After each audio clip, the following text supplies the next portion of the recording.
Okay bang partner sa hanap buhay ang may bahay?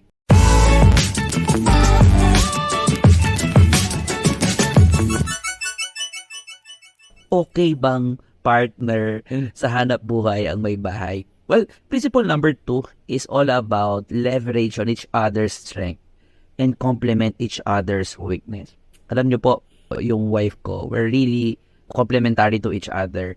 Ang ginagawa ho namin is that instead of me improving myself on those aspects, I get help from her, leverage her strength, okay? So that yung mga bagay na hindi ko kaya, siya na po yung gumagawa. And yung mga bagay naman ayaw niyang ginagawa, that's what I do.